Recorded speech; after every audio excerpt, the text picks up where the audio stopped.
What's going on, guys? It's Chef. So as you guys know, I have conquered the original only up. My fastest run is like 45 minutes and some odd seconds. I run on the original only up. It's around 45 minutes. That's my best run that I did, and I really didn't do any attempts after that one, but that was absolutely smashed, conquered, destroyed, obliterated. Then I heard that there was actually some only up maps over on Fortnite, which is still over here, as you can see, very, very popular. Nearly 70,000 people currently playing it. In just that mode alone, it's like top 4 most played modes in the entire game. It turns out that there is actually another only up map called Only Up Time Travel. I've heard that this one is actually much longer and could potentially be even harder than the last one that we just did. It's gaining popularity as well. If you guys want me to actually go and complete this Only Up Time Travel map, let me know down in the comment section and by leaving a like on this video, and I appreciate it. Okay, so what's the premise of this? I mean, it's time travel, right? That scared the shit out of me. Wow, somebody has a huge gap between first and second place. This shit can take nearly an hour to beat? Oh no. I mean, I'm gonna assume the times just aren't that insane right now just because people are still busy completing the other one. That's my assumption. Stand here to return to your last saved checkpoint. Oh no, I'm not gonna do that. That's coward shit. It's like watching people use that one elevator that they added onto the original Only Up. What the fuck? What am I supposed to do there? Yesterday, I forgot to go and talk about any picks on that UFC card last night, and there was actually, it's not really a banger card in terms of like the names and stuff like that. It was Holly Holm versus Bueno Silva. Holly Holm lost, and there's a bunch of memes that go around about Holly Holm main events because she has so many fight night main events, and she has headlined so many cards. It's like the UFC uses her as a buffer for any card that they possibly can. It's... Fuck, how am I supposed to do that? This is gonna be bad if this shit takes nearly an hour to do. I'm not even gonna be able to get past those parts. There's music constantly playing in this one. This one definitely seems like it has a bit more character to it. But yeah, that card had some memes come out of that shit. There's a meme that came out of the Norma Dumont fight with Chelsea Chandler, I think it was. And at one point, Chelsea straight up, she got hit, like kind of stunned, but she didn't want to like turn around and like take more shots into her guard. So instead of see her thought process, other people are laughing at her, but I completely get it. The thought process is, it's like, if I get hit and I'm stunned, right? Like, have you ever been punched before? There's follow-up that's coming that like you need to be looking for, but if you don't know where it's coming from, you kind of just like either completely shell up and like duck or just do anything that you possibly can to avoid getting hit again. I mean, she put her guard up and then ducked her head down and straight up ran across the octagon to avoid getting hit. Now, that's not even the first time that that's happened though. I've seen people straight turn their back so many times and like run just to like get out of like real bad situations. Straight up run, just try to reset. That's all they're doing. They're not trying to not fight. They're trying to just completely disengage for the moment. They're trying to get out of range as desperately as possible so they can try to reset. You see it all the time where people are constantly trying to just like reset the exchange, kind of like my turn, your turn, my turn, your turn. Or every time I want to get a turn, I realize that this person takes a moment to throw their strikes whenever I switch stances.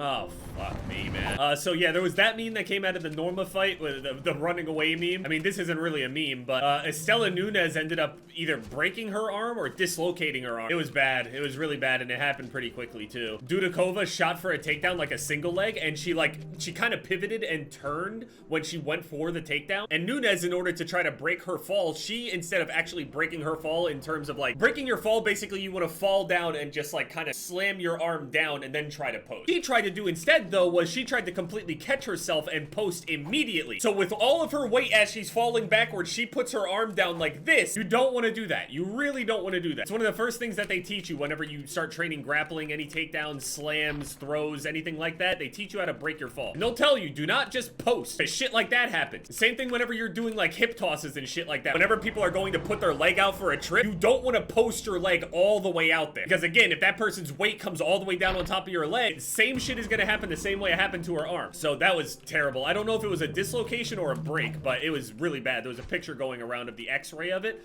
Her elbow literally was completely separated from like the socket. Her elbow was like up here and not through the skin, but you could see it. That was really bad. So although the card was kind of like lackluster in terms of like the names and stuff like that, again, there's just some sleeper fights, sleeper contenders, people getting back on the right track. And Bueno Silva's grappling is a legit threat though. She looked good. Very dangerous. She ended up snatching a standing guillotine on Holly Holm. Holm. Holly Holm is like 41, 42, something like that. Some people were like celebrating the fact that she lost just because they were like, oh, finally, no more Holly Holm main events. I love Holly Holm. Telling people years ago, leading up to that Ronda Rousey fight, that Holly Holm, hey, I'm just saying. And look what she did to Ronda. Jack Della Maddalena also fought. He ended up getting like a late replacement opponent or something, I think. Jack was expected to absolutely dominate this fight, but he ended up only eking out like a split decision thing, and some people thought that he lost. Personally, I think Jack won the fight just based on damage, but I was expecting that fight to be a wash, and honestly, Jack's stock kind of goes down with that fight. Now, the thing is, that's not to take anything away from his opponent, Hafez. Hafez is a stud. The dude has a fucking chin, and even though he ran out of gas, which is definitely something he's got to work on and everything, because he's dangerous when he's an imposing guy. Seriously, he really is. But this dude's got a chin. Now, again, I don't want him to depend on his chin or anything like that, but I'm saying this dude was exhausted. Usually, whenever people are that tired and they get hit with hard body shots, hard shots to the head, hard shots to the chin, this dude just took it. So, I mean, if he actually shores up, you know,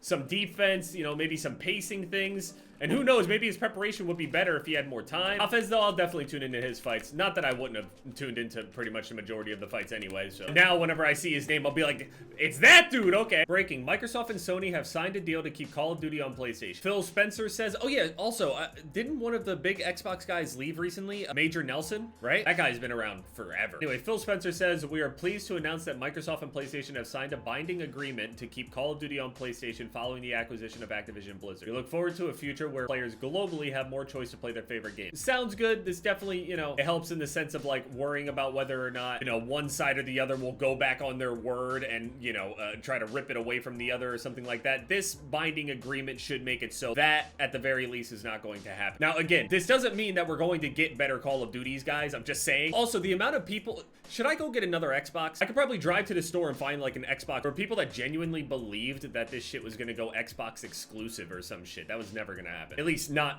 you know, depending on this deal right at this moment. Sony now signing the Call of Duty deal. This leaves just the UK. We'll see what happens with that hearing tomorrow. This shit is taking forever. Do you think Call of Duty will improve as a franchise after Microsoft closes the deal and buys Activision? No. Yeah, see, Charlie Intel just laughing. No, they're the same picture. They all have the same end goal, and it's not with our interests in mind. I think it has a larger safety net now with Microsoft and can take bigger risks at how they approach a franchise, like an actual 2-year live service life cycle. Maybe, but I also wonder, and I also kind of feel like a fool thinking that somehow an extra year is actually going to genuinely improve the game, considering how games have been produced consistently the past few years. It's intentional that it's released with less quality of life things so they can spend months just adding quality of life things to it and then just saying they made a good game instead of just like releasing a good game off rip with the things that we already had in the previous games. Yeah, I'll think about it. I think maybe after I upload this, I'll go to the store, see if they got some Xboxes or some shit. What do I need? I need the console, controller, USB thing. It would be completely pointless because I don't have a physical disc for those old games. I don't have the old Xbox 360 discs. I wouldn't be able to just download it because they're not on Game Pass yet. Yeah, sorry to anybody asking me to go back.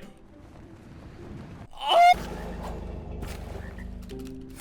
Yeah, okay, I'm not surprised this shit takes a really long time. A lot of people are telling me to look down when I jump. I see below me. I don't need to look directly down. I know where my feet are.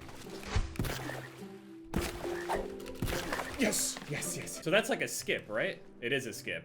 Okay. So there are skips, but they don't send me up nearly as high, at least from what I've experienced so far. In terms of the pacing of it, the map is generally pretty simple, pretty easy, straightforward. Nothing too crazy yet. I don't think I've ever been this high up here before. Now, what if there's tricks on these maps, though, where they, like, fall? Wait, no, I've been up here before. Have I? Have I been up this high yet? I can't remember. What the fuck? Where am I supposed to go? Checkpoint. Buy a checkpoint. I'm gonna go to my grave with my coins. I don't think so. I don't know if I can do all that.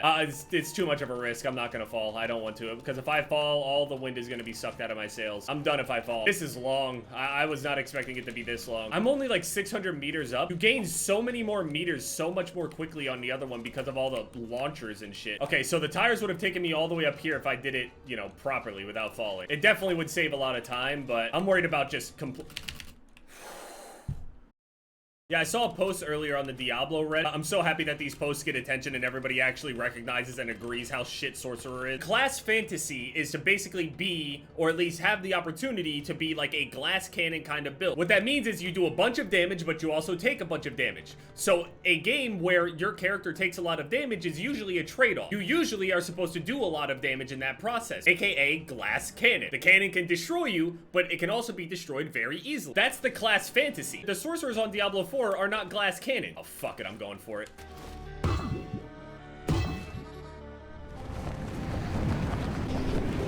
Okay, alright, hey. I fell, I sneezed, I got mad, and I completely lost my train of thought. What were we talking about? Oh yeah, Diablo. I'm glad the posts are getting some kind of attention.